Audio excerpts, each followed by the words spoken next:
नमस्कार, मैं शुभांशी त्रिपाठी और आप देख रहे हैं जन एक्सप्रेस। क्या भारत दुनिया का नया शांति दूत बनने वाला है? क्या प्रधानमंत्री नरेंद्र मोदी की कूटनीति रोक पाएगी ईरान और यूनाइटेड स्टेट्स के बीच बढ़ती जंग? और आखिर क्यों रक्षा मंत्री राजनाथ सिंह के बयान के बाद पूरी दुनिया की नजर भारत पर टिक गई है? आज हम इसी बड़े मुद्दे का गहराई से विश्लेषण करेंगे। दरअसल पश्चिम एशिया में लगातार बढ़ते तनाव के बीच भारत की भूमिका को लेकर एक बड़ा और अहम संकेत सामने आया है। जर्मनी के बर्लिन से रक्षा मंत्री राजनाथ सिंह का बयान अब वैश्विक कूटनीति में चर्चा का केंद्र बन गया है। उन्होंने साफ कहा है कि भारत ने ईरान और अमेरिका के बीच मध्यस्थता की कोशिश की है और आने वाले समय में भारत इस भूमिका को और मजबूती से निभा सकता है। ये बयान ऐसे समय में आया है जब ईरान और यूनाइटेड स्टेट्स के बीच तनाव चरम पर है और पाकिस्तान में प्रस्तावित दूसरे दौर की शांति वार्ता परमाणु कार्यक्रम को लेकर मतभेदों के कारण ठप पड़ गई है।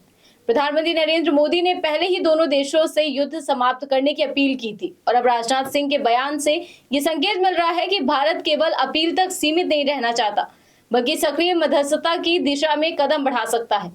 राजनाथ सिंह ने कहा कि हर चीज का एक सही वक्त होता है और हो सकता है कि आने वाले दिनों में भारत उस भूमिका में दिखे जहां वो इस वैश्विक संकट को सुलझाने में अहम कड़ी बन जाए।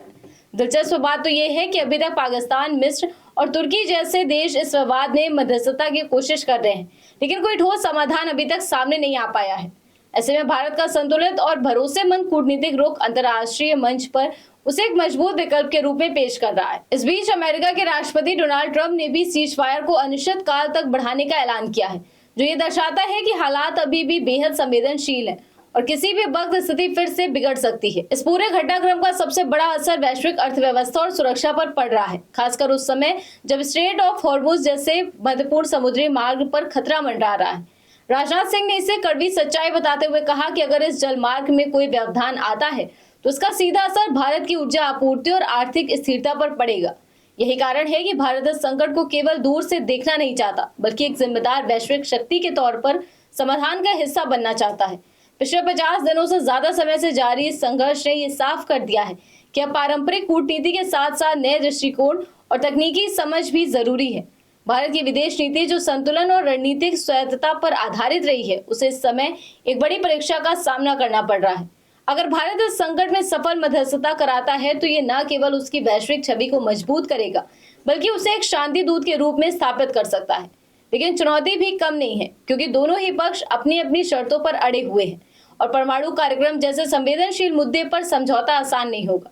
ऐसे में अब पूरी दुनिया की नजर इस बात पर टिकी हुई है कि क्या भारत सही समय पर सही कदम उठाकर इस जंग को रोकने में सफल होगा या फिर ये संघर्ष और गहराता जाएगा।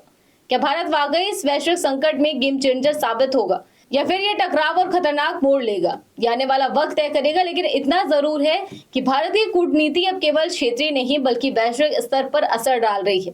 फिलहाल इस खबर में बस इतना ही। देश दुनिया की तमाम खबरों को जानने के लिए आप जुड़े रहिए जन एक्सप्रेस के साथ। धन्यवाद।